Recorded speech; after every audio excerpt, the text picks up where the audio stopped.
આ એક પ્રકારનું વિજ્ઞાન છે અને આમ જોઈએ તો એક પ્રકારનું આ શાસ્ત્રની અંદર આ વાતો હજારો વર્ષો પહેલા કીધેલી છે. તમો ગુણમાંથી સૌથી પહેલા આકાશ ઉત્પન્ન થયું. આકાશનો ગુણ છે શબ્દ, પંચ મહાભૂત અને એની પંચતન માત્રાઓ. એટલે આકાશ એનો ગુણ શબ્દ ઉત્પન્ન થયો. આકાશ વગર આપણે સાંભળી ન શકીએ. આ હું બોલું છું ને તમારા કાનમાં શબ્દ જાય છે, એ વચ્ચે આકાશ છે એટલે જાય. વિજ્ઞાનીઓ કહે ને કે ભાઈ અવકાશની અંદર આપણે બોલીએ તો સામેવાળાને સંભળાય નહીં.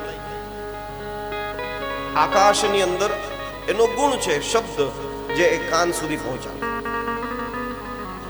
પછી એ આકાશમાંથી વાયુ ઉત્પન્ન થયો. વાયુ, આકાશ દેખાય નહીં, આકાશનો સ્પર્શ ન થાય, પણ વાયુનો સ્પર્શ થાય. વાયુ આપણને અડે. અત્યારે ગરમી થાય છે, ઠંડી થાય છે, પવન ઠંડો આવે કે ગરમ આવે એની ખબર પડે, વાયુનો સ્પર્શ થાય. એ આકાશમાંથી ઉત્પન્ન થયો. પછી કીધું એ વાયુ છે ને એ દેખાય નહીં. પવનનો આપણને ખાલી અનુભવ થાય પણ એ દેખાય નહીં, સ્પર્શ થાય, દેખાય નહીં. એટલે એ વાયુમાંથી પછી અગ્નિ ઉત્પન્ન થયો. અગ્નિ ઉત્પન્ન થયો. અગ્નિ એ આકાશ અને વાયુમાંથી ઉત્પન્ન થયેલો છે, એટલે અગ્નિની ગતિ ઉપર તરફ હોય. તમે ગમે એવી દિવાસળી પેટાવો, આમ ઊંધી મૂકી દેહો ને તો આગ ઉપર જશે, કારણ કે એનું જન્મ સ્થાન ઉપર છે. આકાશમાંથી ઉત્પન્ન, વાયુમાંથી ઉત્પન્ન થયેલો છે. અને કોઈ પણ અગ્નિ હોય એ પવન વગર ટકી ના શકે. આપણે ચૂલો ઠરી ગયો હોય તો શું કરીએ? ફૂંક મારીએ. લોહારની ધોકણી કામ કરતી હોય તો એમાં શું હોય? ફૂંક મારે, હવા મારે. હવે અગ્નિ એ પવનથી ઠરી જાય કે પ્રગટ થાય? માપના વાયુથી અગ્નિ પ્રગટ થાય. હાવ ગુંગળામણ જેવું વાતાવરણ હોય તો અગ્નિ ઠરી જાય. યજ્ઞ કુંડની અંદર અગ્નિ ઠરી જાય એટલે ગોર બાપા થાળીથી આમ કરીને હવા નાખે, અગ્નિ પેટે. કારણ કે વાયુથી અગ્નિ પ્રગટ થયો છે. અગ્નિ એનો શબ્દ પણ છે, અગ્નિનો સ્પર્શ પણ છે, અગ્નિનું રૂપ છે, પણ અગ્નિનો સ્વાદ નથી. અગ્નિ ચાખી હગાય ન ચખાય. એટલે અગ્નિમાંથી જલ તત્વ ઉત્પન્ન થયું. પાણી, પાણીનો શબ્દ પણ છે, પાણીનો સ્પર્શ પણ થાય, પાણી દેખાય પણ ખરી, અને પાણીનો સ્વાદ પણ છે. પછી એ પાણીમાંથી પૃથ્વી તત્વ ઉત્પન્ન થયું. આ પૃથ્વી એ પોતાના પૂર્વજો ચારેયના ગુણોને ધારણ કરે. પૃથ્વીનો શબ્દ પણ છે, પૃથ્વીનો સ્પર્શ પણ છે, પૃથ્વીનું રૂપ પણ છે, એ પૃથ્વીનો સ્વાદ પણ છે, અને એ જ પૃથ્વી એની ગંધ છે. પાણીમાં ગંધ ન હોય, પાણીમાં જે સુગંધ આવે ને એ આપણે એની અંદર પૃથ્વી તત્વ રૂપી ગુલાબ નાખ્યું હોય તો ગુલાબ જળમાંથી સુગંધ આવે. પૃથ્વીના રજની હારે જોડાયેલું પાણી હોય ને એટલે એમાંથી સુગંધ આવે કે દુર્ગંધ આવે. તો ગંધ એ પૃથ્વી તત્વનું તન્માત્રા થઈ. આ તમો ગુણમાંથી ઉત્પન્ન થયા. આ બધાય ભેગા મળી અને આખું એક સોનાનું મોટું ઈંડું તૈયાર થયું. હજારો વર્ષો સુધી એ ક્ષીર સાગરની અંદર પડ્યું રહ્યું. ભગવાને પોતાનો ચૈતન્ય અંશ એની અંદર મૂક્યો છે. એ હિરણ્યનું સોનાનું ઈંડું ફાટ્યું અને એમાંથી શેષશાહી ભગવાન નારાયણ પ્રગટ થયા. બ્રહ્માજી કહે છે એ જ નારાયણ પ્રભુ, એના નાભીમાંથી કમલ ઉત્પન્ન થયું. હે દીકરા, એ કમલની ઉપર મારી ઉત્પત્તિ થઈ.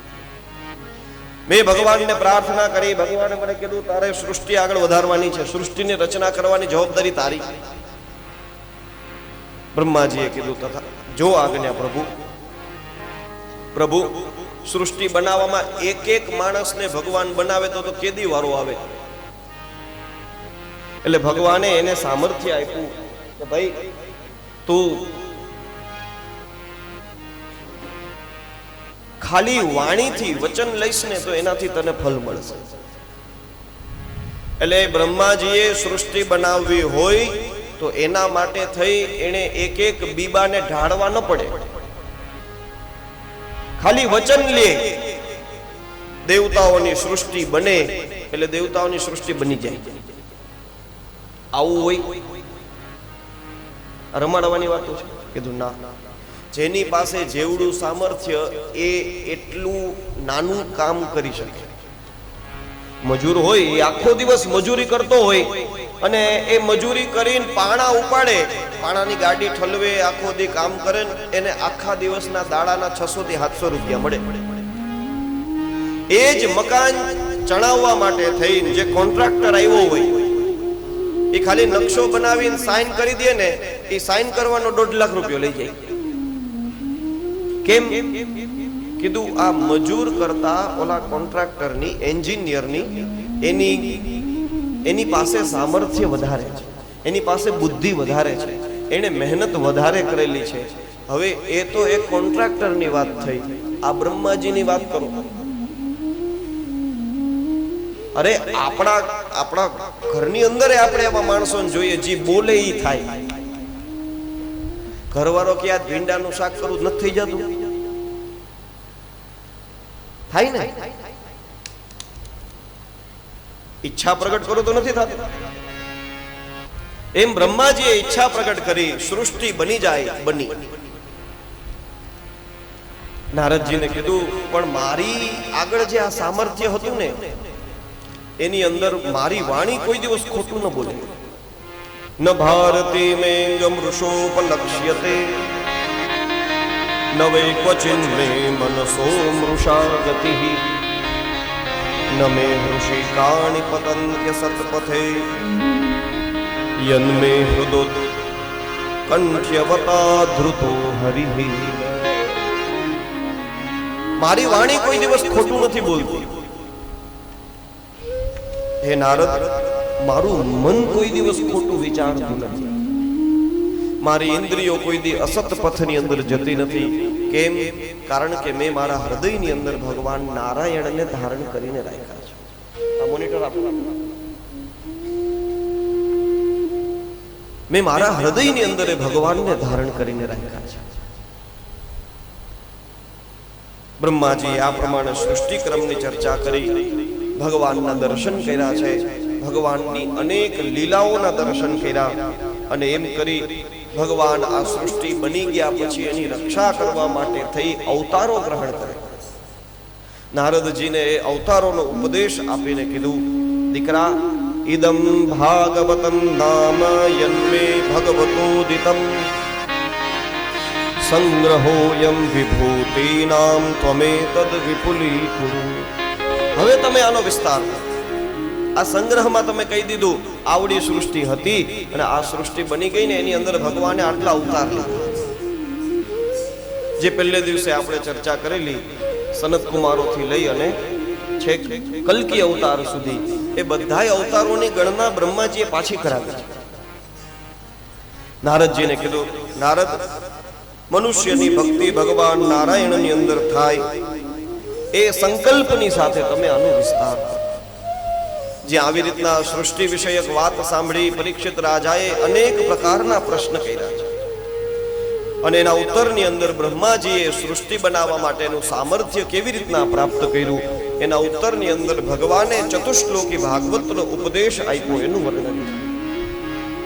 અહમેવા સમેવાગ્રે નાન્યદ્યત સદસદ પરમ પશ્ચાદહમ યદેતચ્ચ યો શિષ્યેત સોસ્મ્યહં ઋતેર્થમ યત પ્રતીયેત ન પ્રતીયેત ચાત્મનિ તદ વિદ્યાદાત્મનો માયામ યથા ભાસો યથા તમઃ યથા મહાન્તિ ભૂતાની ભૂતેષુ ચાવચેષ્વનુ પ્રવિષ્ટાન્ય પ્રવિષ્ટાની તથા તેષુ ન તેષ્વઃ એતાવદેવ જિજ્ઞાસ્યં તત્વ જિજ્ઞાસુનાત્મનઃ अन्वय व्यतिरेकाभ्याम यस्यात् सर्वत्र सर्वदा।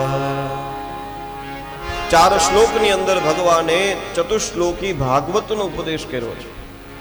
પહેલા શ્લોકની અંદર ભગવાને પોતાના સ્વરૂપનું વર્ણન કર્યું. સૃષ્ટિમાં જ્યારે કંઈ નહોતું ત્યારે હું હતો. સૃષ્ટિના રૂપની અંદર જે દેખાય છે એ હું જ છું. સૃષ્ટિ નાશ પામશે એવા સમયે હું જ બચીશ. બીજા શ્લોકની અંદર ભગવાને પોતાની માયાના સ્વરૂપનું વર્ણન કર્યું. જે છે એને છુપાવે, જે નથી એને દેખાડે. ભગવાન કે એને મારી માયા જાણ. ત્રીજા શ્લોકની અંદર ભગવાને પોતાનું સામર્થ્ય બતાવ્યું. જેમ પંચમહાભૂતો એ મનુષ્યની અંદર પણ છે અને મનુષ્યની બહાર પણ છે, એવી રીતના ભગવાન કહે છે તથા તેષુ અને અતેષુ ચ અહમ. એ બધાયની અંદર હું છું પણ ખરી અને બધાયથી બહાર પણ છું. ચોથા શ્લોકની અંદર ભગવદ પ્રાપ્તિ કેવી રીતના થઈ શકે એનો ઉપાય બતાવ્યો. જેને ખરેખર ભગવાનને જાણવાની ઈચ્છા હોય એ વ્યક્તિએ અન્વય અને વ્યતિરેક દ્વારા હું સર્વત્ર અને સર્વદા છું એવું જાણી લેવું જોઈએ. અન્વય એટલે શું કીધું? ભગવાન છે એટલે આ સંસાર દેખાય છે, અને વ્યતિરેક એટલે કે આ સંસારના હોવા માટે ભગવાનનું હોવું જરૂરી છે, પણ ભગવાનના હોવા માટે થઈને સંસારનું હોવું જરૂરી નથી. એને વ્યતિરેક કહેવાય. માટીનો ઘડો હોય તો એ માટીનો ઘડો બન્યો એની પાછળ 2 કારણ છે. પહેલું, એ માટી હોય તો ઘડો બને. બરોબર? માટી વગર તો ઘડો ન બને. અને બીજું, કોઈ કુંભાર છે જેણે ઘડો બનાવ્યો છે, બાકી એ ઘડો બને નહીં. એમ આ આખી સૃષ્ટિ દેખાય છે તો એ એના માટે એક રો મટીરિયલ છે જેમાંથી આ સૃષ્ટિ બની, અને બીજું કોક બનાવવા વાળું છે. એટલે ભગવાન પોતે બનાવવા વાળા પણ છે અને ભગવાન પોતે જ આમાંથી બનેલા પણ છે. આવી વાત. આ સૃષ્ટિ પ્રત્યે ભગવાન એ અભિન્ન નિમિત્તોપાદાન કારણ છે, જે સર્વત્ર છે, સર્વદા છે. એમ એ માટીનો ઘડો ફૂટી જાય તો એનાથી કઈ માટી ન મરે, માટી તો માટી જ રહે. એમ સૃષ્ટિનો નાશ થઈ જાય તો પરમાત્માને કઈ ફરક પડે નહીં. એ સર્વત્ર છે, સર્વદા છે. ચતુશ્લોકી ભાગવતનો ઉપદેશ આપે શ્રીમદ ભાગવતના 10 લક્ષણોનું વર્ણન કર્યું છે. અત્ર સર્ગો વિસર્ગશ્ચ સ્થાનમ તમૂતયઃ મન્વંતરેશાનુ કથા નિરોધો મુક્તિરાશ્રયઃ. ત્રીજા સ્કંદથી લઈ અને આ એક લીલા છે એવું મહાપ્રભુજીએ કીધું છે. ત્રીજો સ્કંદ એ સર્ગ લીલા. સર્ગ લીલા એટલે બ્રહ્માજીએ બનાવેલી સૃષ્ટિની લીલા. ચોથો સ્કંદ એ વિસર્ગ લીલા એટલે બ્રહ્માજીના સંતાનોથી બનેલી સૃષ્ટિ. પાંચમો સ્કંદ એ સ્થાન લીલા છે એટલે પૃથ્વી ઉપર, આકાશમાં, ભૂગોળ ખગોળ સર્વત્ર ભગવાન વસે છે. કયા કયા રૂપે વસે છે એનું વર્ણન 5મા સ્કંદમાં છે. છઠ્ઠો સ્કંદ એ પોષણ લીલા. ભગવાન પોતાના ભક્તની, ભગવાન એ સદગુણોની રક્ષા કરે છે, એ લીલા એ છઠ્ઠા સ્કંદમાં છે. સાતમો સ્કંદ એ ઉતી લીલા. ઉતી એટલે ઈચ્છાઓ. આપણી 3 પ્રકારની ઈચ્છા હોય. એક અસદ ઈચ્છા હોય, એક સદ ઈચ્છા હોય અને એક મિશ્ર ઈચ્છા. માણસ ક્યારેક કોકનું ખરાબ વિચારતો હોય, એ માણસ ક્યારેક સારું પણ વિચારતો હોય, ક્યારેક સારું ખરાબ બેય મગજમાં હાલતું હોય. તો જ્યારે આપણે અસદ વિચારમાં હોઈએ ત્યારે આપણે રાક્ષસ છીએ. એટલે 5 અધ્યાયની અંદર હિરણ્યકશિપુનું ચરિત્ર. જ્યારે આપણે સારું વિચારતા હોય, સમાજના કલ્યાણની ચિંતા કરતા હોય, એવા સમયે આપણે દેવ છીએ. એટલે પ્રહલાદજીનું ચરિત્ર. અને મનુષ્ય સહજ એ સદ અસદ બેય વાસનાની અંદર જીવતો હોય, બેય પ્રકારના વિચાર કરતો હોય. એટલે ધર્મ પંચાધ્યાયમાં બ્રાહ્મણ, ક્ષત્રિય, વૈશ્ય, શૂદ્ર, બ્રહ્મચર્ય, ગૃહસ્થ, વાનપ્રસ્થ, સંન્યાસ, આ ધર્મોનું નિરૂપણ કર્યું છે. 8મો સ્કંદ એ મન્વંતર લીલા છે જેની અંદર 14 મન્વંતરોની ગણના છે. 9મો સ્કંદ એ ઈશાનું કથા જેની અંદર ભગવાનના દિવ્ય ભક્તોનું ચરિત્ર છે. સૂર્યવંશી, ચંદ્રવંશી રાજાઓનું ચરિત્ર છે. 10મો સ્કંદ એ નિરોધ લીલા. સુખદેવજી મહારાજ કહે છે, નિરોધસ્યાનુશયનમ આત્મનઃ સહ શક્તિભિઃ પોતાની શક્તિઓ દ્વારા આ સંપૂર્ણ સૃષ્ટિ જે ભગવાનમાં ભળી જાય એને નિરોધ કહેવાય. તો દશમ સ્કંદની અંદર ભગવાનની દિવ્ય લીલાનું સ્મરણ કરતા કરતા આ સાધક ભક્ત એનું મન સહજ ભગવાનની અંદર ભળી જાય. 11મો સ્કંદ એ મુક્તિ લીલા છે, એની અંદર જ્ઞાનની ચર્ચાઓ કરવામાં આવી. 12મો સ્કંદ એ આશ્રય લીલા છે, એની અંદર પરીક્ષિત રાજાને ભગવદ આશ્રય પ્રાપ્ત થયો એની કથા છે. તો આવી રીતના 12 સ્કંધોની એ લીલાઓનું નિરૂપણ કરી ફરીથી સૃષ્ટિ વિષયક થોડી ચર્ચાઓ કરી છે. શૌનક મહારાજે સૂત પુરાણીને પ્રશ્ન કરેલા, મહારાજ આપે એવું કીધું હતું કે વિદુર કાકા એ મહાભારતના યુદ્ધની અંદર હતા નહીં ને તીર્થ યાત્રા કરવા નીકળી ગયેલા, તો તીર્થ યાત્રા કેવી રીતના કરી, તીર્થોની અંદર કયા કયા ઋષિમુનિઓનો એમને સંગ થયો એની કથા કરો ને. આમ વિદુર કાકા વિષયક પ્રશ્ન પૂછી દ્વિતીય સ્કંદની કથાને વિરામ આપ્યો. ત્રીજા સ્કંદની કથાનો પ્રારંભ થાય એ પહેલા 2 મિનિટ આપણે ભગવાનનું નામ લઈ લઈએ, કારણ કે જ્યારે જ્ઞાન ચર્ચા થાય ને એટલે શ્રોતાઓ બિચારા બધા મૂંઝાઈ જાય. મથુરામાં વાગી મોરમાં બેઠા છીએ એટલે આ બધું કેવું જરૂરી છે. ખાલી ધૂન બોલાવીને ખાલી ભગવાનનું નામ લેવું એનું પુણ્ય છે, કંઈ ખોટું નથી, પણ એનાથી પૂરું નથી થતું. ભાગવત સાંભળીએ એટલે ભાગવતની અંદર સુખદેવજી મહારાજે શું કીધું છે એ સાંભળવું જરૂર. ત્રીજા સ્કંદની કથાનો પ્રારંભ કરીએ પહેલા 2 મિનિટ ભગવાનનો. જય જય રાધારમણ હરિ બોલ, જય જય રાધારમણ, જય જય રાધારમણ હરિ બોલ, જય જય રાધારમણ હરિ બોલ, જય જય રાધારમણ હરિ બોલ, જય જય રાધારમણ હરિ બોલ, જય જય રાધારમણ હરિ બોલ, જય જય રાધા, જય જય રાધારમણ હરિ બોલ, જય જય રાધારમણ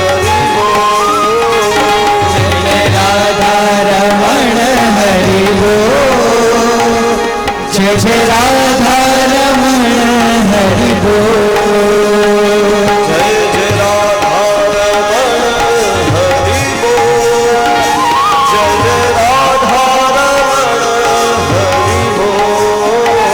જય જય રાધારમણ હરિ બોલ, જય જય રાધારમણ હરિ બોલ, જય જય રાધારમણ હરિ બોલ, જય જય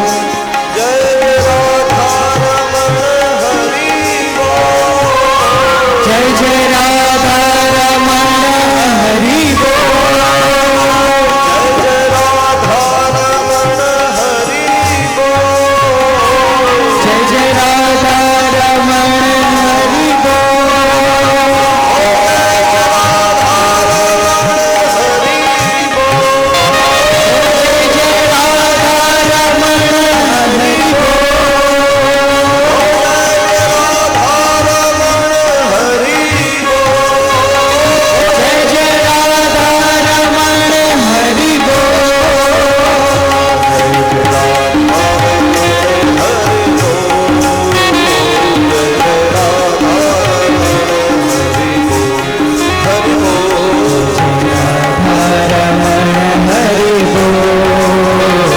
જય જય રાધારમણ હરિ બોલ, જય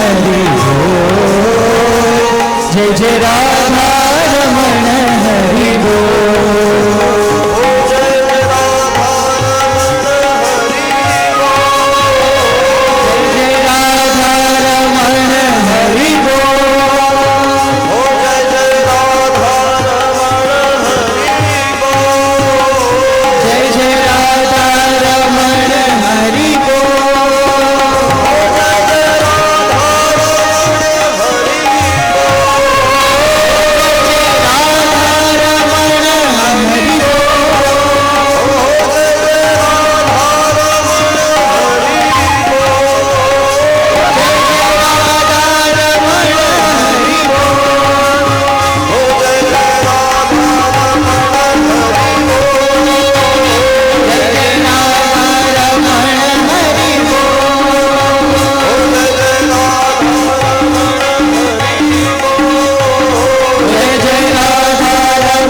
एवमेतद् पुरा पृष्टो मैत्रेयो भगवान् किल क्षत्रावनं प्रविष्टेन त्यक्त्वा स्वगृहमृद्धिवत् यद्वायं मन्त्रकृतवो भगवान् अखिलेश्वरः पौरवेन्द्रगृहं हित्वा प्रविवेशात्मसात् कृतम्। સુખદેવજી મહારાજ તૃતીય સ્કંદનો પ્રારંભ કરીને કહે છે, રાજન, જે પ્રમાણે સૃષ્ટિ વિષયક પ્રશ્નો થયા, બ્રહ્માજીની સૃષ્ટિ કેમ આગળ ચાલી, આ પ્રશ્ન તે જે મને કર્યો છે ને, એ પૂર્વ કાળની અંદર વિદુર કાકાએ મૈત્રેય મુનિએ પણ કરેલો. જે સમયે મહાભારતનું યુદ્ધ નક્કી થયેલું, ભગવાન દ્વારિકાધીશ પ્રભુએ શાંતિ દૂત બની અને દુર્યોધનને મનાવવા આવવાનું નક્કી કર્યું. દુર્યોધન એ યુદ્ધ માટે તૈયાર હતો. ભગવાન શ્રી કૃષ્ણ એ દુર્યોધનને સમજાવવા માટે આવે છે. દુર્યોધન માની જાય અને યુદ્ધ ન થાય. પાંડવો તરફથી એવો પ્રસ્તાવ લઈને આવ્યો છે, ભગવાન એવો પ્રસ્તાવ લઈને આવ્યા છે કે 5 ગામની જમીન ખાલી આ પાંડવોને આપી દો. ક્ષત્રિયોના દીકરા છે, એ ભિક્ષાટન કરીને જીવન ન જીવી શકે, એને એના પૂરતું રાજ્ય મળી જાય. અને યુદ્ધની અંદર કોઈ ભગવાનને આરોપ ન દે કે ભગવાનને આ યુદ્ધ કરવાની ઈચ્છા હતી એટલે આ બધું આયોજન કરે. એટલે ભગવાન શાંતિ દૂત બની અને મનાવવા માટે આવે છે. ભગવાન મનાવવા માટે આવે એની ખબર પડી છે ધૃતરાષ્ટ્રને. રાત્રિના સમયે એને વિદુર કાકાને બોલાવ્યા. વિદુર કાકાને બોલાવીને કીધું, ભાઈ, કાલે દ્વારિકાધીશ પ્રભુ આવે છે. ભગવાન એ રાજનીતિજ્ઞ છે, બોલવામાં મીઠા, એટલે એની વાતોની અંદર મને ફસાવી ન દે. એટલા માટે થઈને આપણે અત્યારે થોડીક મંત્રણાઓ કરી લઈએ કે કાલે ભગવાન આવે તો આપણે એને શું જવાબ દેવો. વિદુર કાકાએ ધૃતરાષ્ટ્રને કીધું, રાજન, એમાં કઈ વિચારવાનું હોય નહીં. કૃષ્ણ કે એ બધું સાચું જ હોય. દુર્યોધન, દુશાસન, શકુની એ લોકો પણ ત્યાં ઉપસ્થિત હતા અને એના જોતા હોય એવી રીતના વિદુર કાકાએ ધૃતરાષ્ટ્રને કીધું, રાજન, જો ખરેખર હસ્તિનાપુરનું કલ્યાણ કરવું હોય તો આ કળિયુગ રૂપી તમારો પુત્ર દુર્યોધન એને રાજ્યની બહાર જવા, એને છોડી દે. એને લીધે થઈ અને તમારી સદગતિ થશે નહીં, રાજ્યનું કલ્યાણ થશે. આમ દુર્યોધનને કીધું. એ સાંભળી દુર્યોધન ક્રોધે ભરાણો છે અને વિદુર કાકાને જેમ તેમ ગાળો દેવા માંડ્યો. વિદુર કાકા એ જ સ્થાને ધૃતરાષ્ટ્રને કહે છે, રાજન, તમે બોલાવ્યા એટલે હું તમને કહેવા માટે આવ્યો હતો.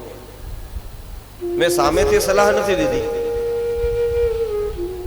તમને યોગ્ય ન લાગે તો એ તમારી ઉપર છે.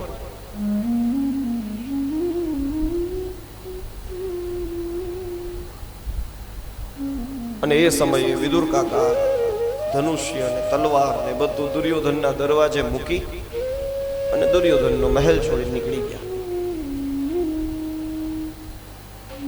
ધનુષ્ય મૂકવાનો સંકેત હતો કે હવે હું પાંડવોના પક્ષમાં નહીં જાઉં. હું યુદ્ધમાં નથી, ન કૌરવોના પક્ષમાં ન પાંડવોના પક્ષમાં, કોઈના પક્ષમાં નહીં. પોતાના ઘરે આવ્યા છે. આ બાજુ સુલભા દેવીને એવી ઈચ્છા છે કે દ્વારિકાધીશ પ્રભુ જો હસ્તિનાપુર આવતા હોય તો આપણી ઘરે જમવા આવે. વિદુર કાકાએ કીધું ભગવાનને કઈ ઉચ્ચ નીચનો ભેદ ન હોય, એ તો પ્રેમ હોય, લાગણી હોય તો જ આવે. દ્વારકાધીશ પ્રભુ પધારે એટલે આપણે નિમંત્રણ દેશું. આ બાજુ શકુનીએ દુર્યોધનને તૈયાર કરી ભગવાનને રીઝાવવા માટે થઈ, દ્વારિકાધીશ પ્રભુને પ્રસન્ન કરવા માટે થઈ, એને પોતાના પક્ષમાં લેવા માટે થઈ અને 56 ભોગ તૈયાર કર્યા. સોનાનો રથ મોકલો છે અને એની ઉપર દ્વારિકાધીશ પ્રભુની સવારી કરી હસ્તિનાપુરના રાજમાર્ગની અંદર દ્વારિકાધીશ પ્રભુનું ભવ્ય સ્વાગત કરવામાં આવ્યું. ઉદ્ધવજી આવ્યા છે ભગવાન ભેગા. ઉદ્ધવજી ભગવાનને કે પ્રભુ આ સ્વાગત જોઈને તો એવું લાગે છે કે દુર્યોધન આપણું માનશે. ભગવાન ઉદ્ધવજીને કે ઉદ્ધવ એ આપણું માને એના માટે નહીં, આપણે એનું માનીએ ને એના માટે આ સ્વાગત કર્યું છે. બે વાત હોય ને, સ્નેહ હોય, પ્રેમ હોય તો એનું કહેલું આપણે માનીએ, પણ સ્વાર્થ હોય ને આપણું એને મનાવવાની કોશિશ કરીએ, મારું માનવું. થયું પણ એવું. ભગવાને આવીને રાજસભાની વચ્ચે વાત કરી, 5 ગામની જમીન આપી દો. દુર્યોધન ક્રોધે ભરાઈને કીધું કે 100ની અણી કૂદે એટલી જમીને યુદ્ધ કર્યા વગર નહીં આપો. જાનામિ ધર્મમ નચમે પ્રવૃત્તિ, જાનામ્ય ધર્મમ નચમે નિવૃત્તિ. દુર્યોધને મોઢા મોઢ કહી દીધું ધર્મ શું છે મને ખબર છે, અધર્મ શું છે એ પણ મને ખબર છે, પણ હું ધર્મની પ્રવૃત્તિ કરી શકું એમ નથી, અધર્મનું આચરણ મારાથી છૂટતું નથી. કેનાપી દેવેન બલાત્કૃતે, કોઈ દેવ છે જેણે બલપૂર્વક મને અધર્મની અંદર પ્રેરીને રાખ્યો છે. સ્વામી રામસુખદાસજી મહારાજ કે આ દેવ છે ને એ જ મોહ છે. મોહરૂપી દેવે દુર્યોધનને ધૃતરાષ્ટ્રને ખેંચીને રાખે.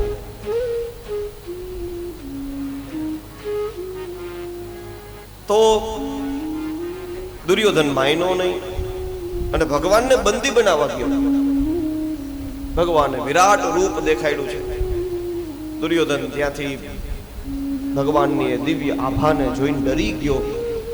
શકુનીએ પાછા મનાવ્યા, ભાઈ તું જે હસ્તિનાપુર માટે થઈને આટલી મહેનત કરે છો ને, અત્યારે દ્વારિકાધીશ પ્રભુની સામે થામા, બાકી આ તારું હસ્તિનાપુર અત્યારે જ બળીને ખાક થઈ જાય, યુદ્ધની વાત જ નહીં આવે. પાછો દુર્યોધન પગે પડ્યો, માફી માંગીને મારાથી ભૂલ થઈ ગઈ, મને માફ કરી દો. હવે વેવાય વેલા છે, હાચવવાય પડે ભગવાને, કઈ ના તો ન પડાય.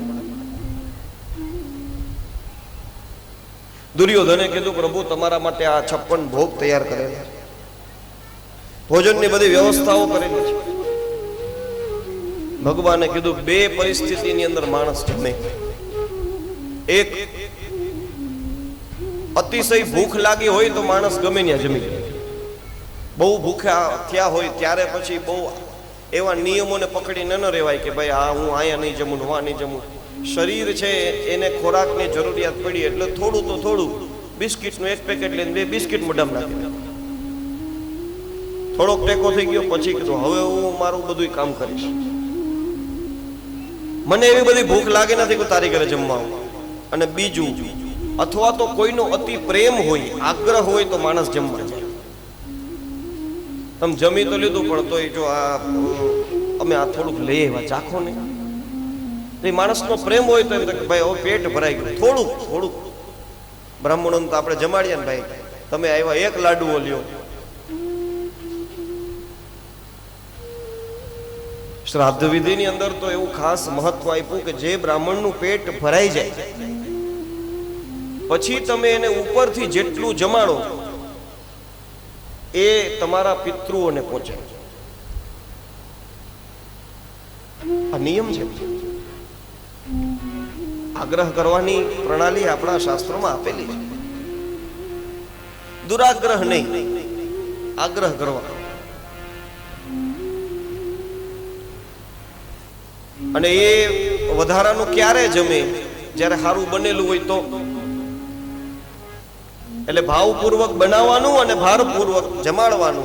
એ જમાડીએ એટલે એનું ફલ પ્રાપ્ત થાય. ભગવાને કીધું તારામાં કઈ એવો બધો ભાવ દેખાતો નથી અને મને એવી બધી કઈ ભૂખ લાગી નથી, મારે તારા 56 ભોગનું કામ નથી. જુઓ, કૃષ્ણ ભગવાનને છે ને આંખો નથી, કૃષ્ણ ભગવાનને છે ને એક્સરે છે. માથેથી કેવા દેખાવ એનાથી બહુ ભગવાનને ફરક ના પડે, અંદરથી કેટલા ચોખ્ખા છો એ ભગવાન જુઓ. દુર્યોધને એવું ભવ્ય સ્વાગત કર્યું ભગવાનનું, હસ્તિનાપુર આખું શણગાર્યું હતું અને રાજમાર્ગમાં સોનાના રથો મોકલા અને આ બધુંય જોયું. 56 ભોગ ભગવાન માટે તૈયાર કર્યા, આટલી બધી વ્યવસ્થાઓ કરી, પણ ભગવાન એની વ્યવસ્થામાં ન ફસાયા. કેમ? કારણ કે ભગવાનને ખબર છે આની પાછળ પ્રેમ નથી, કરવાની પાછળ એનો સ્વાર્થ છે, અને જ્યાં સ્વાર્થ હોય ત્યાંથી ભગવાન 1000 કોસ દૂર લે, કોઈ દી ન આવે. ગોપીઓનો પ્રેમ ભગવાન સ્વીકારે છે કારણ કે નિસ્વાર્થ પ્રેમ છે. ઉદ્ધવજી ની સાથે રથ લઈને ભગવાન નીકળી ગયા. ઉદ્ધવજીએ કીધું, પ્રભુ તમે ના તો પાડી દીધી પણ ભૂખ લાગી. ભગવાને કીધું, તમને લાગી મને લાગી. દુર્યોધને 56 ભોગ તૈયાર કર્યા હતા, જમી લેવાય ને?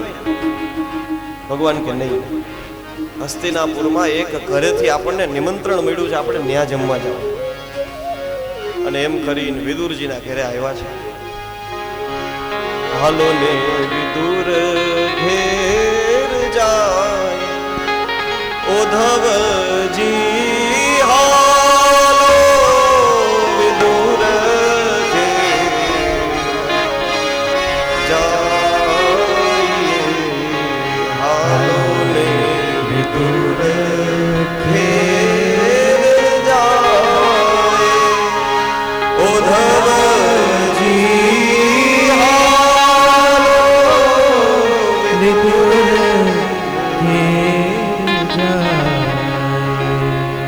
વિદુરજીના ઘરે પધાર્યા. વિદુરજી ભગવાનનું ભજન કરતા હતા. કૃષ્ણ આવશે આવશે, અને ખરેખર આવ્યા. આવતા વેત જ્યાં આમ દરવાજો ખોલ્યો વિદુર કાકાએ, કૃષ્ણ ભગવાને કીધું, કાકા ભૂખ લાગી, જમવાનું લાવો. વિદુર કાકા કે અત્યારમાં હવે આ 12:30 1 વાગી ગયા, જમવાનું પૂરું થઈ ગયું, તમે આવ્યા છો, શું કરું? ભૂખ લાગી, ઘરમાં બેસો, હું કંઈક જમવાની વ્યવસ્થા કરું. વિદુર કાકા કે આ છે ઘરની અંદર પડેલા કેળા લઈને સુલભા દેવી આવ્યા છે, અને સુલભા દેવીના એ પ્રેમને જોઈ સુલભા કેળાની છાલ કાઢતી જાય, કેળા નીચે મૂકતી જાય, છાલ ભગવાનને દે, અને ભગવાન એ છાલ ખાય. વિદુરજી બહારથી તાંજડિયા ભાજી બંટી લોટ બધું તૈયાર કરીને લઈને આવ્યા. આવીને જોયું તો સુલભા કેળા નીચે મૂકીને છાલ ભગવાનને કહે, એ ગાંડી, આ શું કરે છો તું? જો તો ખરા, ક્યારેક હોય ને આપણા ગુરુજીને કોઈ એવું મોટું આપણી ઘરે આવ્યું હોય ને, એટલે આપણે ભાન ભૂલી જાય અને દોડાદોડી કરવા માંડીએ ચારે બાજુ. આપણે કરેલી બધી વ્યવસ્થા વીખી નાખીએ. ફૂલની થાળી ભરી હોય, એ ઠોકર મારી તે ફૂલ થાય ઘા, દોડાદોડી થાય ક્યારેક. વિદુર કાકાએ ભગવાનને કીધું, પ્રભુ આનામાં તો બુદ્ધિ નથી, એને તો ખબર નથી પડતી, તમને ખબર નથી પડતી. આ તમે છાલ આરોગો છો, આ કેળા નીચે પડ્યા. ભગવાન કે કોણ કોને શું આપે, કોણ શું ખાય, કોને ખબર છે? ભગવાન વિદુર કાકાને કે, વિદુરજી, હું તો મારી કાકીના પ્રેમને જોઉં છું. પત્રમ પુષ્પમ ફલમ તોયમ યો મે ભક્ત્યા પ્રયચ્છતિ. ફલ ફૂલ જે કંઈ પણ હોય, વ્યક્તિ મને જો પ્રેમથી આપે તો ભગવાન કે એનો હું સ્વીકાર કરું. અને ભૂરી અપી અભક્ત્યા ઉપહૃતમ, જાજુ બધું લઈને આવે ને ધરી દે, પણ અભક્ત પૂર્વકનું હોય, ભાવ ન જોડાયેલો હોય, ભગવાન કે એની હું જોતોય નથી. જેમ દુર્યોધનનો એ ત્યાગ કરીને આવ્યો. સુરદાસજી મહારાજ કે, दुर्योधन को मेवा त्याग्यो, दुर्योधन को मेवा त्याग्यो, दुर्योधन को मेवा त्याग्यो, दुर्योधन को मेवा त्याग्यो, दुर्योधन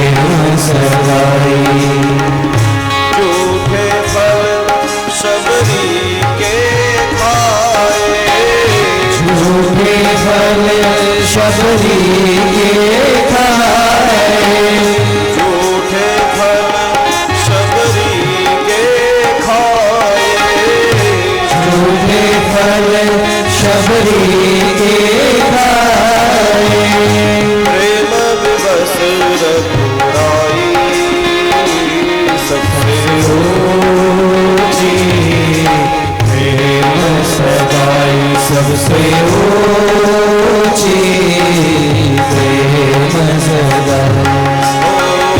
प्रेम के बस पारथ रथ हाक्यो, प्रेम के बस पारथ रथ हाक्यो, प्रेम के बस अर्जुन रथ हाक्यो, प्रेम के बस अर्जुन रथ हाक्यो, भूल गए खजुराई सबसे ऊंची, प्रेम सगाई सबसे ऊंची, प्रेम सगाई।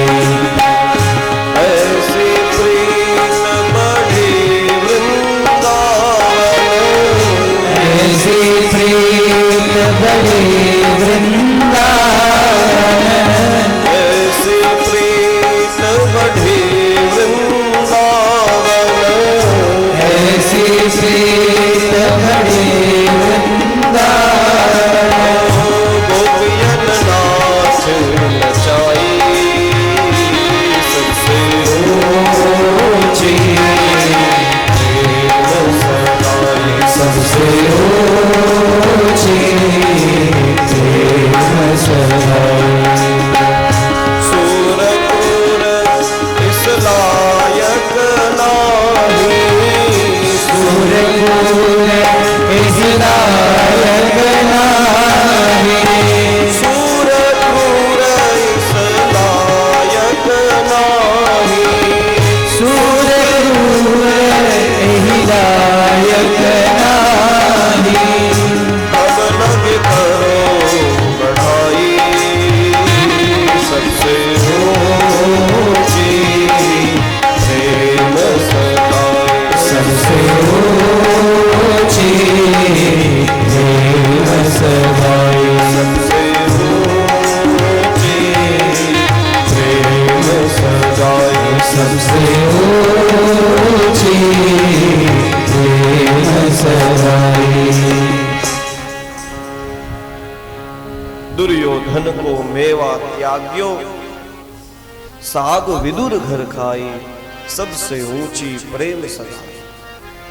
ભગવાન એ પ્રેમનો સ્વીકાર કરી અને વિદુર કાકાની ઘરે જઈમાં એટલો સમય ભગવાન વિદુર કાકાની ઘરે રોકાણા ને એટલે જ્યારે હસ્તિનાપુર છોડીને જવાનું વિદુર કાકાનું મન થયું તો એ પોતાના ઘરનો ત્યાગ કરે.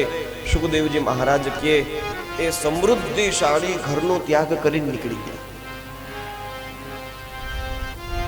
ત્યક્તવા સ્વગૃહમ વૃદ્ધિમત.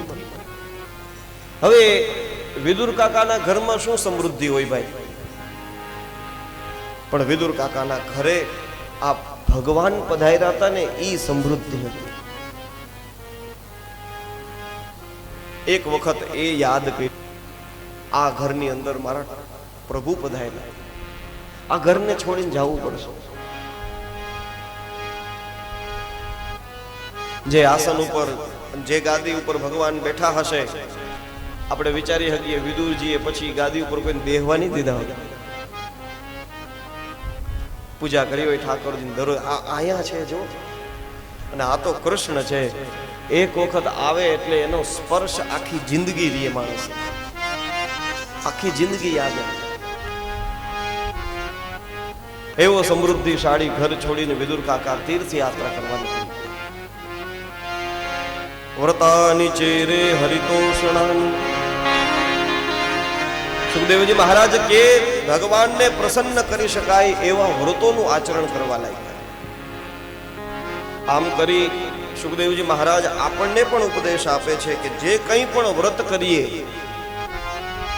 એ બધાય વ્રતનું ફલ એ જ મળે જેનાથી ભગવાન આપણી ઉપર પ્રસન્ન થાય. જે કંઈ પણ સાધન ભજન કરતા હોય, જે કંઈ પણ માળા કરતા હોય, એનું ફલ આપણને એવું મળે કે એનાથી ભગવાન આપણી ઉપર પ્રસન્ન થાય.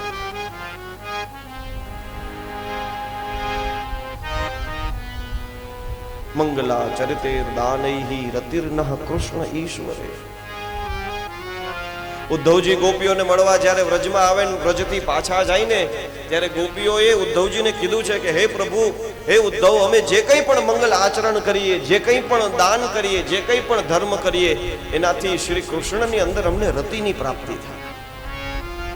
કામના તો એક જ રહે કે મારા પ્રભુ મારી ઉપર પ્રસન્ન થાય, મારા ઈષ્ટદેવ મારી ઉપર પ્રસન્ન થાય. અને એમ દ્વારિકાધીશ પ્રભુને પ્રસન્ન કરવા માટે થઈ અનેકાનેક વ્રતો કર્યા છે. અને એમ કરતા કરતા તીર્થયાત્રા કરતા કરતા ઉદ્ધવજી એ વૃંદાવન પહોંચ્યા છે. અને એ સમય એટલો વ્યતીત થઈ ગયેલો કે મહાભારતનું યુદ્ધ પણ પૂરું થઈ ગયું. યુદ્ધ પૂરું થતા ભગવાને પણ પોતાનું લીલાનું સંવરણ કરી દીધેલું અને ઉદ્ધવજીને આપેલો અંતિમ ઉપદેશ લઈ ઉદ્ધવજી પણ ભગવાનની લીલાનું દર્શન કરવા માટે થઈને વૃંદાવન પધાર્યા છે. રાત્રિના સમયે યમુનાને કિનારે ભગવાનના આ બે પ્રિય ભક્તોનો સંવાદ થયો. વિદુર કાકાએ તો બધા વિશે પ્રશ્ન કર્યા કે વસુદેવજી શું કરે, કૃષ્ણ ભગવાન શું કરે, પાંડવો કેમ છે, બધા મજામાં ને. એમ જ્યાં પ્રશ્ન પૂછાતા જાય ઉદ્ધવજીની આંખોમાંથી આંસુઓ સરતા જાય. ઉદ્ધવજીએ ભગવાનની બધી લીલાઓને યાદ કરી,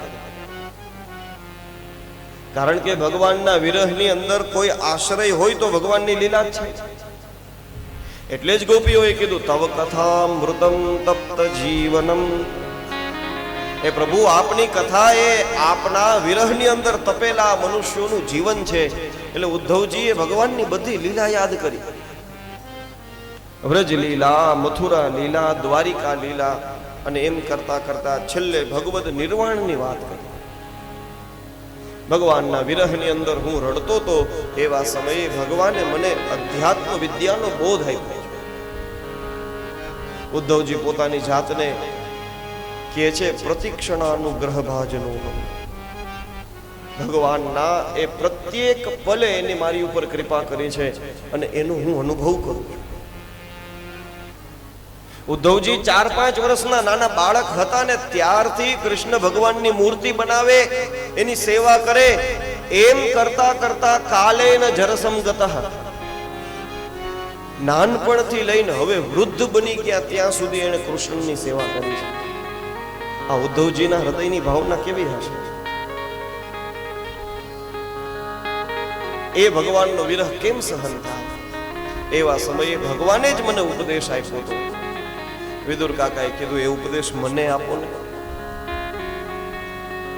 ભગવાન સ્વધામ પધાર્યા, પાંડવોએ સ્વર્ગારોહણ કર્યું. આ બધી વાત સાંભળીને સુખદેવજી મહારાજ કે જ્ઞાનેન શમયત ક્ષત્તા. વિદુર કાકાએ જ્ઞાનથી દુઃખને સહન કરી લીધું, રડ્યા નહીં. હોય અમુક ઘરના વડીલો હોય જેની આગળ આસક્તિ હોય, ઘરની અંદર ગમે એવી આપત્તિ આવે એની આંખમાં કોઈ દી આંસુ ન આવે. એને જોયું હોય આ દુઃખનો સમય છે, વયો જશે, સુખ આવશે. એમ વિદુર કાકાએ પાંડવો બધાએ સ્વર્ગની અંદર સીધા આવી ગયા. ભગવાનનું નિર્વાણ થઈ ગયું. આ બધું સાંભળ્યું તોય વિદુરજીની આંખોમાં આંસુ ન આવ્યા. વિદુરજીએ ઉદ્ધવજીને કીધું, ઉદ્ધવજી, આપને ભગવાને જે ઉપદેશ આપ્યો છે મને આપો ને. ભગવાનના સેવકો હોય એ તો પોતાના સેવકોનું કલ્યાણ કરવા માટે થઈને ફરતા હોય છે. વિષ્ણોઃ ભૃત્યાઃ સ્વભૃત્યાર્થ કૃતાશ્ચરંતિ. એ પોતાના ભક્તો માટે ફરતા હોય. ઉદ્ધવજીએ કીધું, વિદુરજી, જે સમયે ભગવાન મને ઉપદેશ આપતા હતા ને એ સમયે મૈત્રી મુનિ પણ ત્યાં ઉપસ્થિત હતા અને અંતિમ સમયે ભગવાને તમને યાદ કર્યા હતા. એમ કીધેલું. વિદુર કાકા વૃંદાવનની અંદર ઉદ્ધવ તમને મળશે એને આ તત્વોપદેશ લેવા માટે થઈ મૈત્રી મુનિની પાસે મોકલી દેજે, કારણ કે તને તો આ જ્ઞાન પ્રાપ્ત થઈ ગયું, તું હવે ભગવાનનું ભજનમાં લાગ. જ્યાં આ વાત સાંભળી કે અંતિમ સમયે લીલા સંવરણ સમયે ભગવાને મને યાદ કર્યા હતા, તો એ સાંભળી અને વિદુર કાકા રડવા માંડ્યા. પાંડવો સીધા આવી ગયા, આખા યદુવંશનો ક્ષય થઈ ગયો, એનાથી દુઃખ ન થયું, પણ અંતિમ સમયે ભગવાને મને યાદ કર્યા અને હું ત્યાં જઈ ન શક્યો, એનું વિદુર કાકાને દુઃખ થયું. આખી રાત્રિ ભગવત ચર્ચામાં ગઈ. ઉદ્ધવજી ત્યાંથી પ્રસ્થાન કરે. વિદુર કાકા હવે ગંગાને કિનારે હરિદ્વારની અંદર મૈત્રેય મુનિનો આશ્રમ છે, ત્યાં પધાર્યા. મૈત્રેય મુનિ સમજી ગયા વિદુરજી એ ભગવાનના વિરહની અંદર દુઃખી છે, વિદુરજીને ઉપદેશ દેવો છે. વિદુરજી, આપ પ્રશ્ન કરો, એના ઉત્તરની અંદર હું તમને જવાબ આપીશ. વિદુરજીએ પ્રશ્ન કર્યો, સુખાય કર્માણિ કરોતિ લોકો નતૈ સુખમ વાન્યદુપારમં વા વિંદેત ભૂયસ્તત એવ દુઃખમ યદત્ર યુક્તમ ભગવાન વદેન્નઃ. હે પ્રભુ, મૈત્રેય મુનિ, મનુષ્ય સુખ માટે કર્મ કરે છે, પણ એને સુખ તો પ્રાપ્ત થતું નથી, ઉલટાનું દુઃખ વધે. આવું કેમ? આપણે કર્યું હોય સત્કર્મ, પણ જ્યાં મંદિરેથી દર્શન કરીને ઘેરે જાતા હોય તો એક્સિડન્ટ થાય. આપણે શું કહીએ, આ ભગવાનના દર્શન કરવા ગયો ભટકા.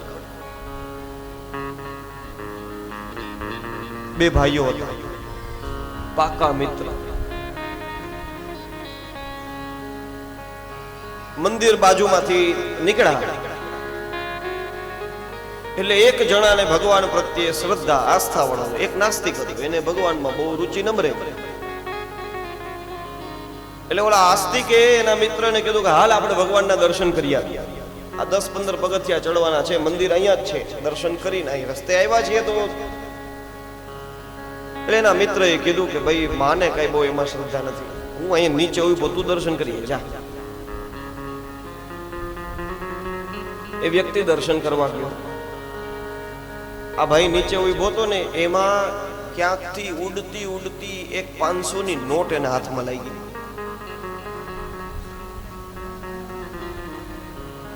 અને જે દર્શન કરવા ગયો હતો એના બૂટની અંદર વીંછી ઘૂસી ગયું.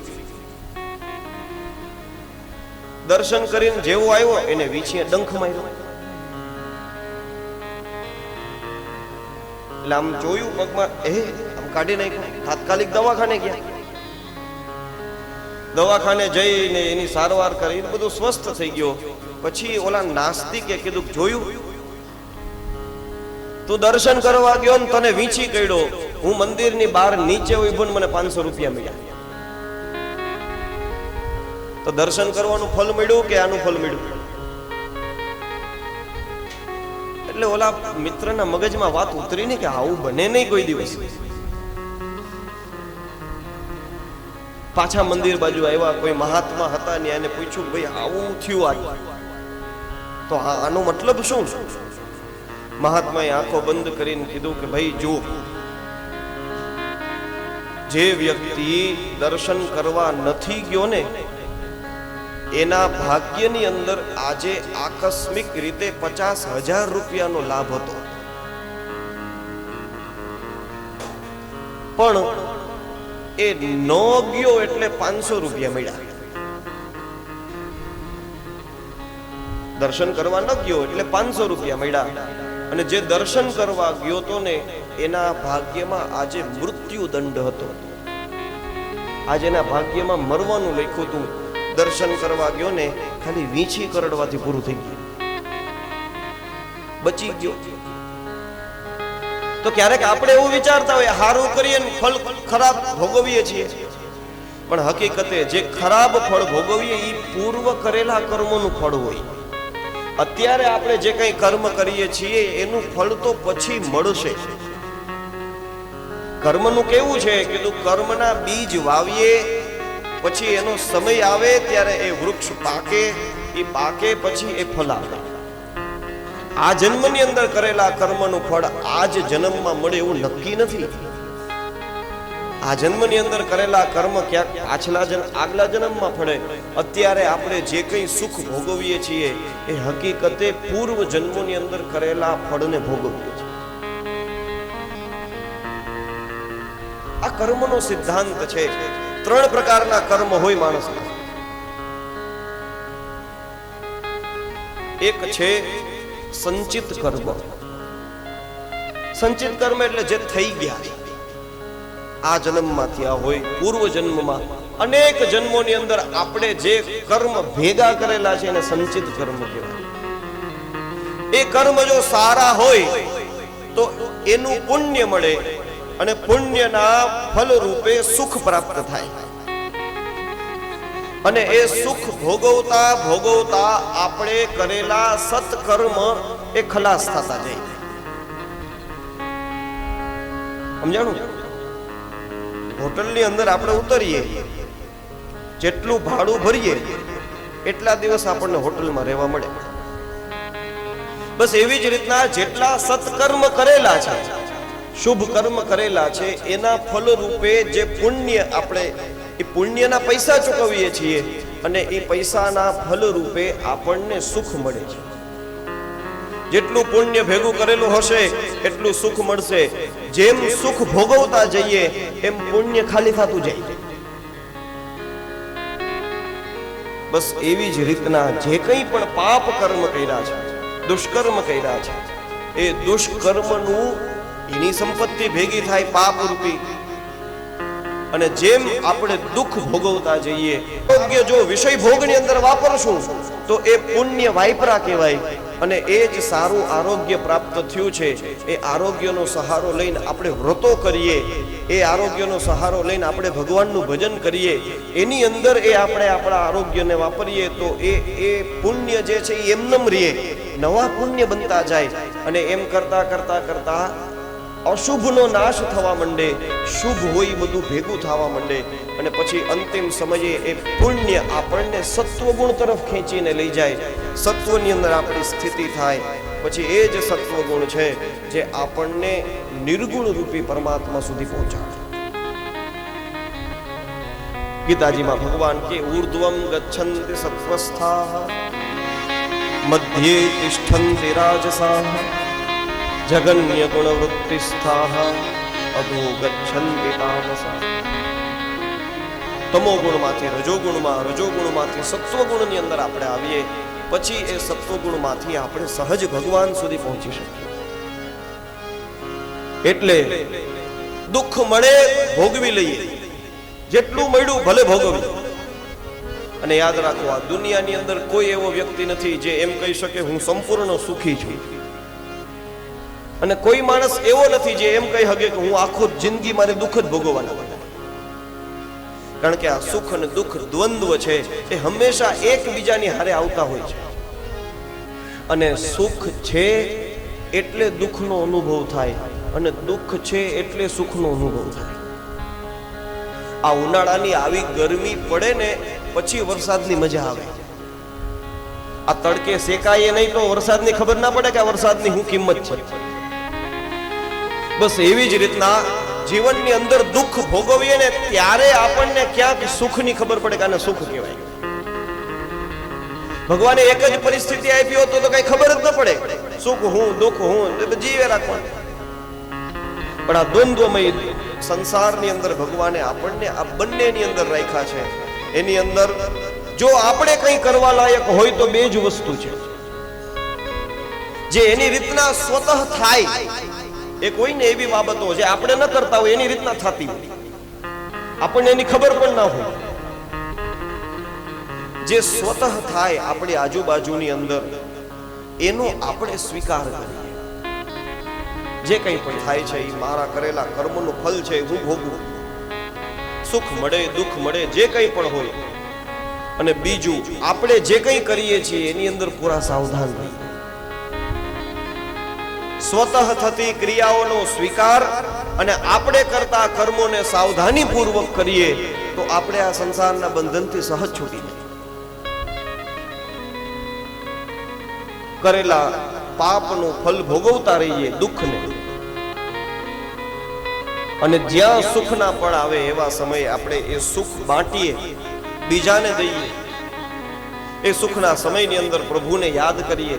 એ સુખના સમયની અંદર ભગવાનની એ કૃપાને યાદ કરી અને આપણે એ કૃતજ્ઞતાથી ભરાઈને ભગવાનનું સ્મરણ કરીએ તો એમ કરતા કરતા આ સુખ દુઃખના બંધનમાંથી છૂટી જાય.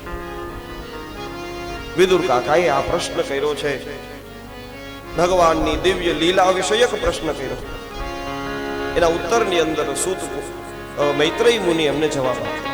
સાધુ પૃષ્ટમ ત્વયા સાધુ લોકાન સાધ્વનુગૃહણતા કીર્તિમ વિતન્વતા લોકે આત્મનો ધોક્ષજાત્મનઃ નૈતચ્ચિત્રમ ત્વયી ક્ષત્તર બાદરાયણ વીર્યજે ગૃહીતો નંદ્ય ભાવેન યત્વયા હરિરીશ્વરઃ માંડવ્ય શાપાત ભગવાન પ્રજા સંયમનો યમઃ ભ્રાતુઃ ક્ષેત્રે ભુજિષ્યાયામ જાતઃ સત્યવતી સુતા ભવાન ભગવતો નિત્યં સમ્મતઃ સાનુગસ્ય ચ યસ્ય જ્ઞાનોપદેશાય માદિશદ ભગવાન વ્રજન. આપે જે પ્રશ્ન કર્યા છે ને એ કર્મનો હિસાબ, એ કર્મના સિદ્ધાંત ખરેખર સત્ય છે. તમે પણ કોઈ સામાન્ય નથી. વ્યાસજીના પુત્ર છો.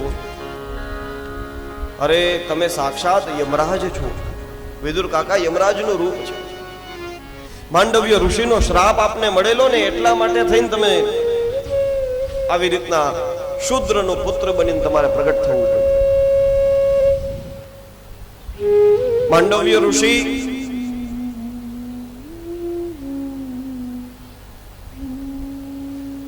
કોઈ રાજ્યની અંદર રહેતા હતા અને એક વખત એની ઉપર ચોરીનો આરોપ આવ્યો અને એવા સમયે રાજાને એ માંડવ્ય ઋષિને શૂલી ઉપર ચડાવ્યા. શૂલી ઉપર ચડાવ્યા એટલે માંડવ્ય ઋષિએ તો પોતાના શરીરનો ત્યાગ કરી દીધો ને પછી યમરાજાના દરવાજા ખખડાવ્યા. ઋષિમુનિઓ તો પૂરી સાવધાનીથી જીવન જીવતા હોય, એને કરેલા પ્રત્યેક કર્મની એને ખબર હોય. એણે યમરાજાને કીધું, રાજન, મેં આખી જિંદગી કોઈ દિવસ કોઈ પાપ કર્યું નથી, તો મૃત્યુ સમયે મારે શૂલી ઉપર હું કામ ચડવું પડ્યું? જ્યાં આ વાત સાંભળી એટલે યમરાજાએ માથું ખજવારવા માંડ્યા. કારણ કે આવી રીતના કર્મોનો હિસાબ રાખવા વાળા તો કોઈ ન હોય.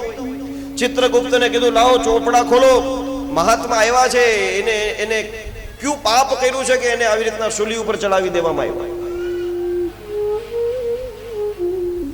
ચિત્રગુપ્તે ચોપડો ખોલીને કીધું, ભાઈ 4 વર્ષની ઉંમર હતી ને, તમે અતિ નાના હતા એવા સમયે તમારા આશ્રમની અંદર કોઈ પતંગિયો આવ્યો હતો ને તમે એની પાછળ કાંટો ભોંક્યો હતો, કાંટો લગાડ્યો,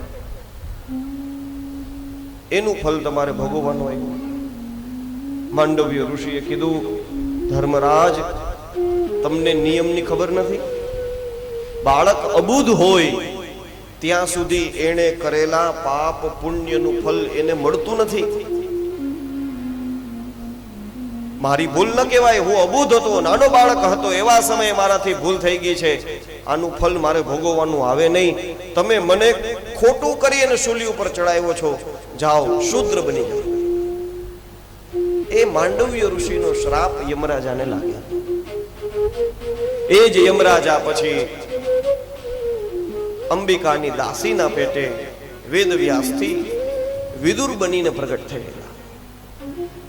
હવે વિદુર કાકા યમરાજાનું રૂપ એટલે કર્મનો સિદ્ધાંત એને આમ ગણતરીમાં મોઢે હોય.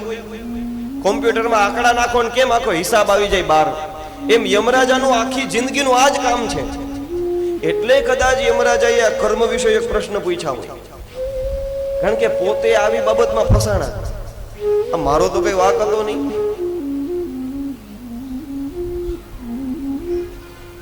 વિદુર કાકાનો વાક એ, યમરાજાનો વાક એ કે એને પોતાના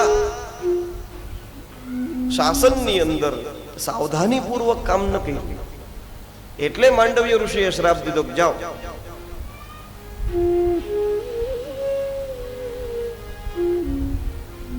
અને પછી જ્યાં અવતાર મળ્યો, અમે મૈત્રેય મુનિ મળ્યા એટલે સુખાય કર્માણી કરોતિ લોકો, કર્મ વિષયક પ્રશ્ન પૂછ્યા.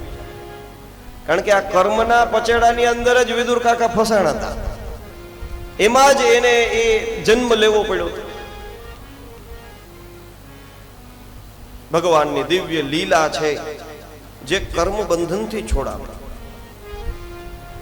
24 તત્વો ઉત્પન્ન થયા એની ચર્ચા કરી છે, અને એ પ્રત્યેક તત્વો એકલા ભેગા મળી અને ભગવાનને યાદ કરે, અને ભગવાનનો જીવરૂપી અંશ જ્યારે એની અંદર આવે ત્યારે એનાથી સૃષ્ટિ બને. એમ સૃષ્ટિ રચનાની વાત અહીંયા પણ થઈ. મૈત્રેય મુનિએ સૃષ્ટિ રચનાની વાત કરી, વિદુર કાકાએ સૃષ્ટિ વિષયક અનેક પ્રશ્નો કર્યા. પ્રશ્નો સાંભળી અને વિદુર કાકાએ ભગવાન અનંત પાસેથી શ્રી ભાગવતની જે પ્રણાલી પ્રગટ થઈ છે એની ચર્ચા કરી. બ્રહ્માજીની પ્રાગટ્ય થયું, બ્રહ્માજી એ પોતાના કમળ ઉપર બેસા છે અને તપસ્યા કરી. તપસ્યાના ફલ સ્વરૂપે ભગવાનના દર્શન થયા છે. ભગવાનના દર્શન થયા અને બ્રહ્માજીએ ભગવાનની સ્તુતિ કરી. જ્ઞાતો સિમેત્ય સુચિરાન્નનુદેહ ભાજામ નગ્નાયતે ભગવતો ગતિરિત્યવદ્યમ નાન્યસ્તદસ્તિ ભગવન્નપિ તન્ન શુદ્ધમ માયા ગુણ વ્યતિકરાદ્ય દુરુર્વિભાસી. ભગવાનની દિવ્ય સ્તુતિ કરી. ભગવાન પ્રસન્ન થયા, સૃષ્ટિ બનાવવા માટેનું સામર્થ્ય આપ્યું છે. અને પછી બ્રહ્માજીએ વિવિધ પ્રકારની સૃષ્ટિ બનાવી. એ જે દિવ્ય સૃષ્ટિની રચના બ્રહ્માજીએ કરી છે એની ચર્ચા આપણે અપરાહ્ન સત્રથી કરીશું. અત્યારની કથાને અહીંયા વિરામ આપીએ. બ્રહ્માજી સૃષ્ટિ બનાવે છે અને આપણે બધા આ ભગવાનનો નરસિંહ મહેતાની ઝાંખી જેદી આવે તેદી લઈ આવે. આ નરસિંહ મહેતા હોય સરસ. હું સુદામ હોય મને દેખાણો તો સુદામ દેવ કા અટાણ ઝૂકી ગયા છેલ્લે દી હોય, પણ નરસિંહ મહેતા गिरधारी भजो गिरधारी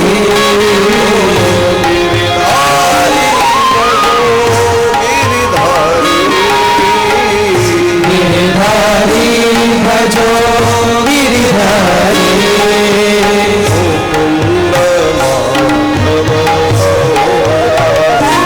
भजो कुंड माधव मुरारी.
Hare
ગોવિંદ ગોપાલ ગિરધારી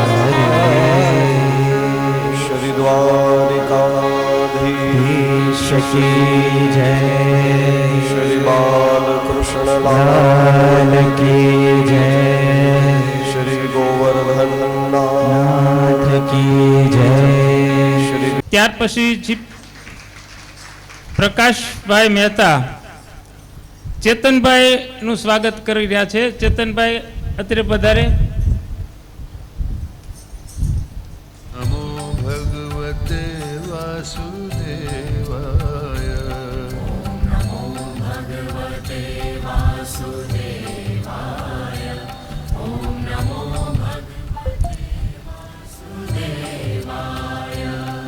મહેતા કરશે.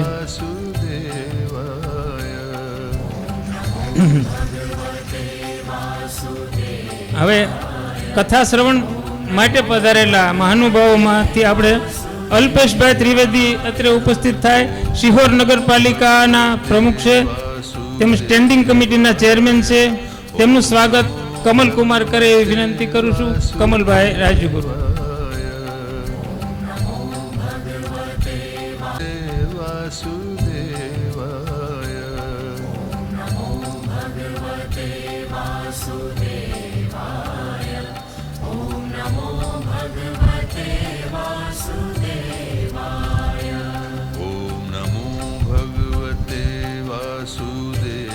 હવે શ્રી અર્જુનભાઈ યાદવ ઉપસ્થિત થાય. કોઈ રાજકીય રીતે નહીં, પણ ટીકુબેન તો એને કાકા કહે છે એટલે ટીકુબેનને સ્વાગત કરવાનું જ હોય એનું. નીલાબેન અને કમલભાઈ એનું સ્વાગત કરશે અર્જુનભાઈ યાદવ.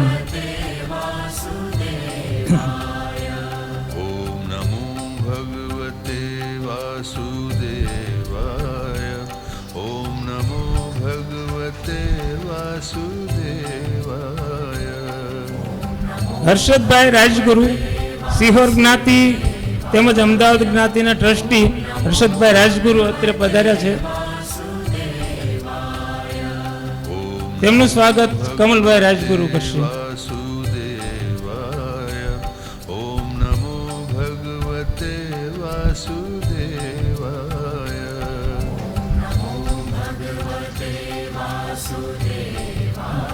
આ પધારેલા મહેમાન સૌનું સ્વાગત છે, પરંતુ ભાગવત કથા અને શાસ્ત્રીજીનું ફૂલહાર વડે સ્વાગત કરવા માંગે છે અલ્પેશભાઈ ત્રિવેદી અને હર્ષદભાઈ રાજગુરુ. પહેલા એ ભાગવત કથા અને શાસ્ત્રીજીનું ફૂલ વડે સ્વાગત કરશે.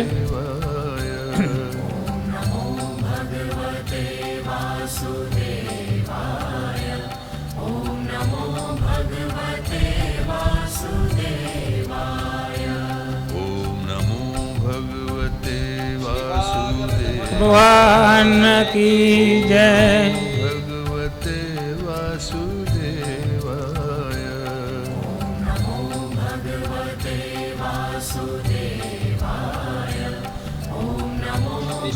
દેવજી મહારાજ કી જય. જે નિમિત્તે આ કથા આપણે અહીંયા પધારવાનું નિમિત્ત બન્યું તે શ્રી કમલેશભાઈ કમલકુમારનું સ્વાગત કરવા માંગે છે અલ્પેશભાઈ ત્રિવેદી અને હર્ષદભાઈ રાજગુરુ.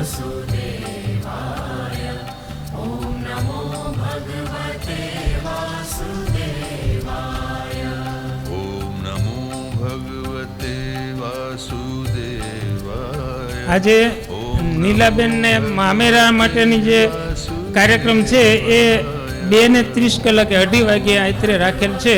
દરેક મામેરિયાઓએ અહીંયા પધારવા વિનંતી. અસ્તુ.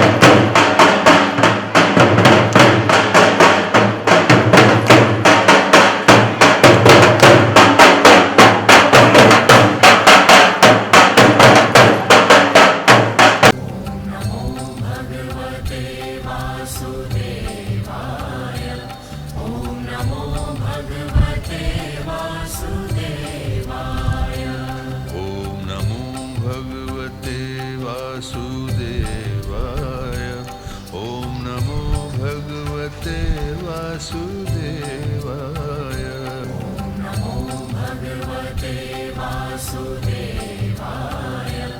ॐ नमो भगवते वासुदेवाय ॐ नमो भगवते वासुदेवाय ॐ नमो भगवते वासुदेवाय ॐ नमो भगवते वासुदेवाय ॐ नमो भगवते वासुदेवाय नमो भगवते वासुदेवाय ॐ नमो भगवते वासुदेवाय ॐ नमो भगवते वासुदेवाय ॐ नमो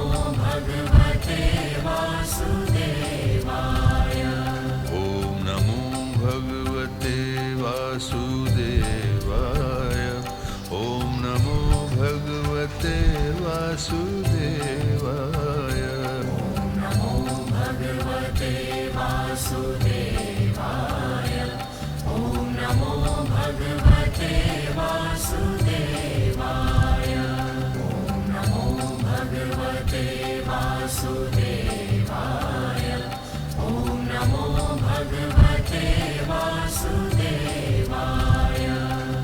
नमो भगवते वासुदेवाय ॐ नमो भगवते वासुदेवाय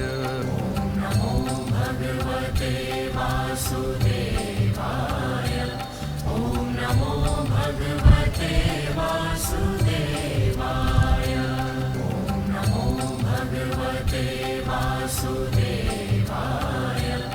ॐ नमो भगवते वासुदेवाय ॐ नमो भगवते वासुदेवाय ॐ नमो भगवते वासुदेवाय ॐ नमो भगवते वासुदेवाय ॐ नमो भगवते वासुदेवाय नमो भगवते वासुदेवाय ॐ नमो भगवते वासुदेवाय ॐ नमो भगवते वासुदेवाय ॐ नमो भगवते वासुदेवाय ॐ नमो भगवते वासुदेवाय ॐ नमो भगवते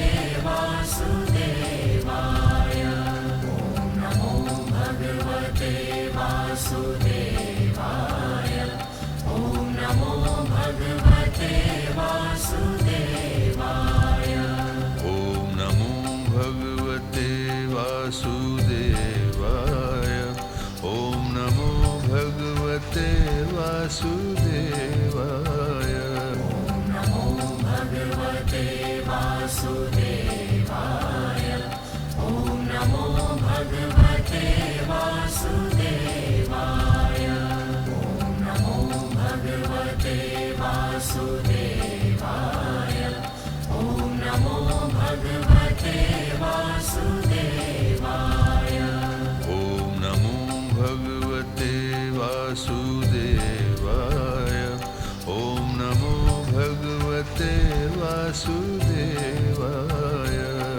नमो भगवते वासुदेवाय ॐ नमो भगवते वासुदेवाय ॐ नमो भगवते वासुदेवाय ॐ नमो भगवते वासुदेवाय ॐ नमो भगवते वासुदेवाय ॐ नमो भगवते वासुदेवाय नमो भगवते वासुदेवाय ॐ नमो भगवते वासुदेवाय ॐ नमो भगवते वासुदेवाय ॐ नमो भगवते वासुदेवाय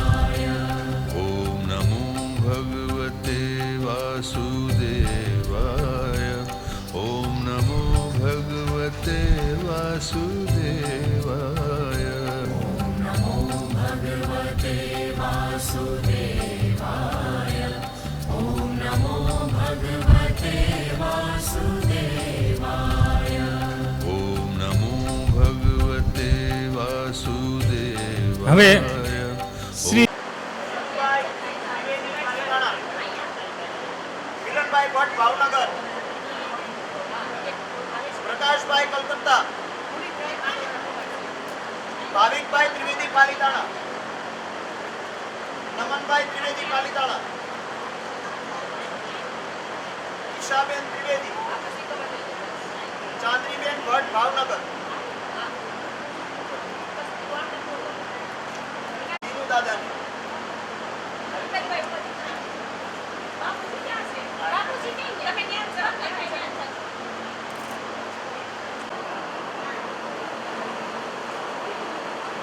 એક સાડી મેનાબેન એમ ત્રિવેદીને,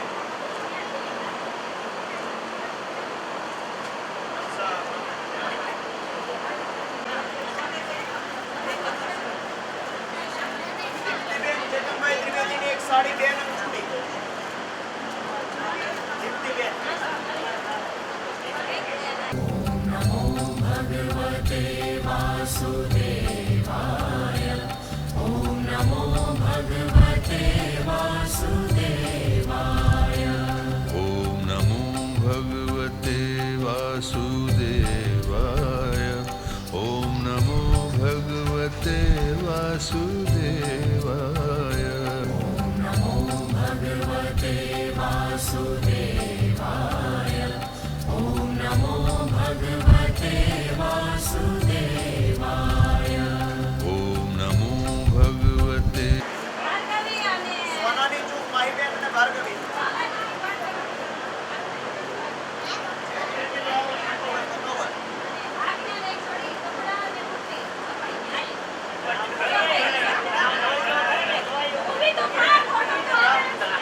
દાદાની ફોટો પડાય.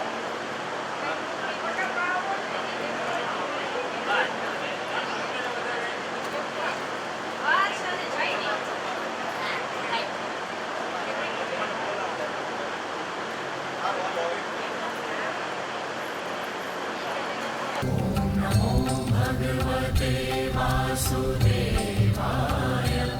ॐ नमो भगवते वासुदेवाय ઓમ નમો ભગવતે વાસુદેવાય. ઓમ નમો ભગવતે વાસુદેવાય. नमो भगवते वासुदेवाय ॐ नमो भगवते वासुदेवाय नमो भगवते वासुदेवाय ॐ नमो भगवते वासुदेवाय ઓમ નમો ભગવતે વાસુદેવાય. ઓમ નમો ભગવતે વાસુદેવાય.